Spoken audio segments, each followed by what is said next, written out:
안녕하십니까. 파워 인터뷰입니다. 전두환, 노태우 두 전직 대통령의 국립묘지 안장을 금지하는 법안이 또다시 발의됐습니다. 관련 법안이 지난 19대 국회에도 발의가 됐었지만 처리가 불발됐고 결국 자동 파기됐었는데요. 이번엔 통과가 될지 이 법안을 대표 발의한 천정배 의원 모셨습니다. 어서 오십시오. 안녕하세요. 천정배입니다. 먼저 이 5.18 민주화 운동 등에 대한 특별법 개정안의 핵심 무엇인지 좀 간단히 설명해 주십시오. 예, 이제 5.18 광주 학살의 원흉이고 또 그 전에 12.12 쿠데타, 그러니까 말하자면 내란의 국가적 사범의 수괴라고 할 수 있는 전두환, 노태우 씨 등을 비롯한 이분들이 사실은 국립묘지에 현재 같으면 안장될 가능성이 있습니다. 예. 그러니까 현행 법으로는 이제 처벌을 받았기 때문에 국립묘지에 가면 안 되는데 사면을 또 받았단 말이에요. 예. 그렇기 때문에 경우에 따라서는 국가보훈처에서 심사를 해서 안장을 할 수도 있습니다. 그리고 몇 년 전에 그 안현태라는 그 청와대 경호실장을 지낸 예. 분인데 그분이 실제로 안장이 됐습니다. 물론 지금이야 이제 문재인 정부니까 지금 같으면 그런 일은 안 생기겠지만 예. 또 제도적으로는 보장이 안 되기 때문에 네. 이번 기회에 그런 흉악한 살인범들을 국립묘지에 안장 못하도록 해야 되겠다 하는 취지에서 이제 특별법을 이제 개정하려고 하는 것입니다. 또 한 가지 특징은 이 소급 적용을 하겠다. 예. 그래서 이미 안장된 사람도 경우에 따라서는 다시 이장할 수 있다. 이장하게 만드는 안현태 씨 같은 경우가 해당하겠죠. 그렇군요. 예. 19대 국회 당시에도 국립묘지법 개정안 관련 비슷한 법안인데 어떤 내용과 이번 법안 발의가 차이가 있는 겁니까? 두 가지 차이가 있습니다. 예. 큰 취지는 같지만 국립묘지법이기 때문에 그것은 5.18 관계자뿐만 아니라 일반적으로 처벌받아서 사면받은 사람들로 적용 범위가 넓어져 있죠. 예. 저도 나쁘지 않다고 생각합니다. 그런데 그것은 어쨌든 좀 5.18로 집중된 게 아니기 때문에 혹시 이 심사 과정에서 예. 여러 다른 이야기도 나올 수가 있고 조금 이제 그런 점에서 5.18로 집중해서 이번에 통과 가능성을 높인 측면이 있고요. 하나는 과거법은 소급 적용이 아니었습니다. 이번에 저는 이제 소급 적용을 해보려고 합니다. 예, 19대 때는 당시 여당이었던 새누리당 쪽에서 협조를 하지 않았고 뭐 상정도 안 됐거든요.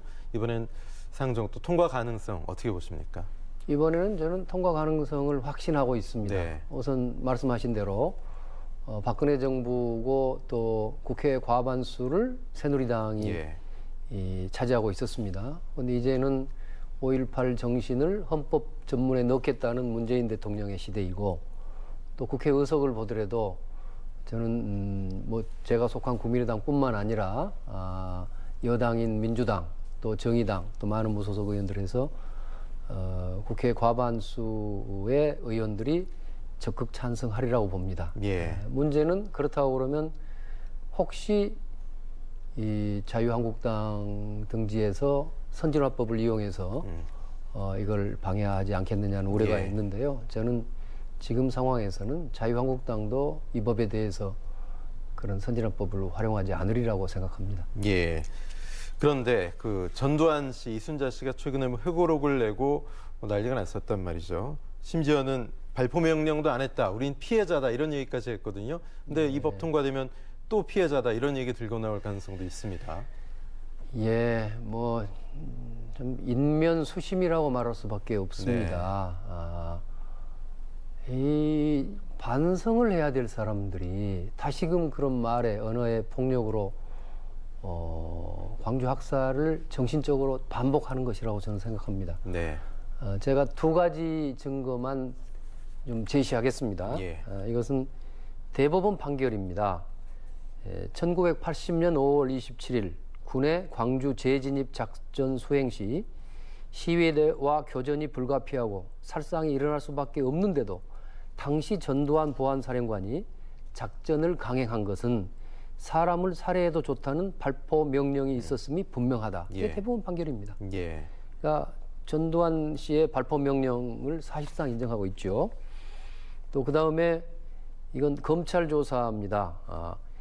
그 계엄군의 일원이었던 전투병과 교육사령부 사령관, 그러니까 광주 상무대에 주둔하고 있었던 그 부대의 사령관인 소준열 당시 소장이 검찰 조사에서 당시 전두환이 소선배 귀하 아마 군대에서는 소준영 씨가 더 선배 모양입니다. 네. 당시 전두환이 소선배 귀하라고 쓰고 공수부대를 기죽이지 말라는 내용과 함께 희생이 따르더라도 광주 사태를 조기에 수습하라 이런 내용으로 쓴 친필 메모를 네. 당시 정호용 특전사령관으로부터 건네받아 읽었다 이렇게 진술을 했습니다. 예. 이거 두 가지만 보더라도 이거 남의 뭐 시민들이 본 게 아닙니다. 네네. 대법원 판결과 바로 자기 군에 같이 계엄군으로 있었던 그 선배라는 사람의 진술입니다. 예. 그래서 이건 명백한 일이고요. 네. 저는 이번에 어떤 점에서는 전두환 씨 부부의 이 그야말로 뻔뻔스러운 태도로 인해서 제가 낸 그 특별법 개정안에 대한 국민적 지지가 훨씬 높아졌다고 생각합니다. 예, 알겠습니다. 인사청문회가 이제 뭐 마무리 단계입니다. 임명 단계 또 인사청문회 이제 막바지인데 진통을 좀 겪었거든요. 예. 우리 천정배 의원께서도 사실 인사청문회는 참고용일 뿐이고 뭐 국회 동의권이 없다 이런 말씀하셨습니다. 예. 이게 어떻게 해석을 해야 될까요? 근데 제가 그 얼마 전에 언론 인터뷰에서 예. 그런 말씀을 했어요. 예. 인사청문회는 참고용이다. 대통령이 인사권자시니까 결정할 거다 했더니만 공교롭게도 그 다음 날인가 문 대통령께서 참고용이란 말씀을 똑같이 쓰셨어요. 근데 용어는 같더라도 네. 우리가 지금 국민들이 다 협치를 바라고 있지 않습니까? 예. 대통령과 국회 또 여야 사이에 협치를 바라고 계시는데 문 대통령의 그 반대 당사자라고 할 수 있는 야당 의원인 제가 참고용이라고 한 것은 저는 협치의 정신이라고 생각합니다.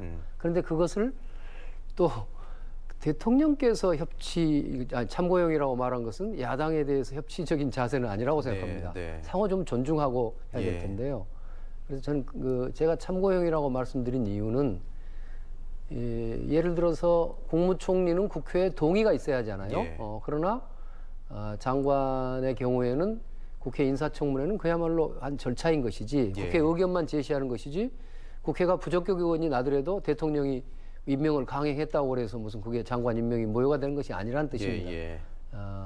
그러나 협치의 정신에서 보면은 국회에서 부적격이라고 명확하게 돼 있는 또 여러 하자가 드러난 분들에 대해서는 그걸 존중해서 대통령께서 임명을 자제하는 것이 옳다고 생각합니다. 네. 지금 당장 문제가 돼 있는 분이 이 고용노동부 조대엽 후보자, 예.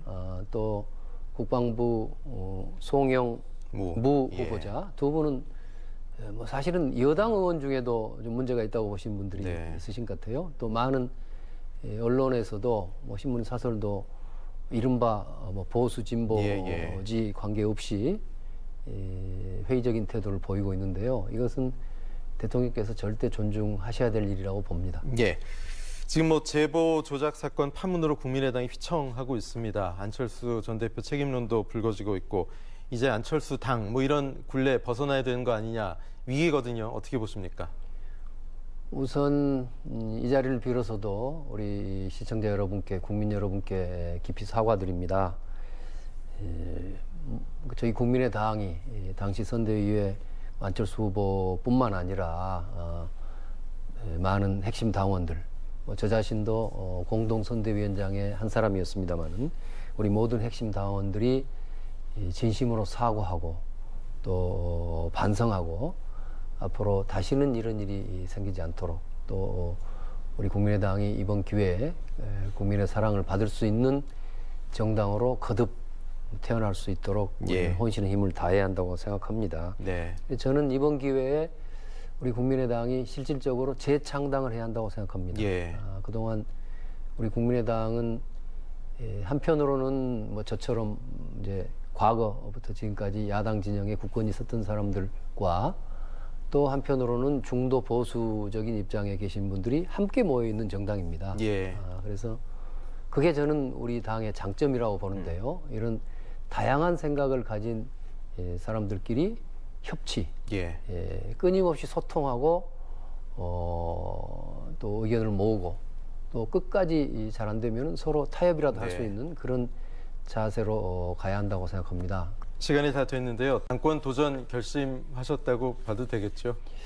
뭐 제가 예. 솔직히 이 전당대회가 있으면 이번에는 좀 당의 책임을 맡고 싶다는 생각으로 생각이 왔습니다. 예. 그런데 이번에 워낙 당에 큰 사건이 벌어졌기 때문에 우선 먼저 당의 위기 상황을 극복하고 또 국민들의 신뢰를 회복하는 여러 비상한 행동들을 하는데 그쪽에 집중하고요. 뭐 전당대회 문제는 그 다음에 생각하고 갈 그런 생각을 하고 있습니다. 알겠습니다. 말씀 잘 들었습니다. 천정배 국민의당 의원이었습니다. 고맙습니다. 네, 감사합니다. OBS 파워 인터뷰를 마칩니다.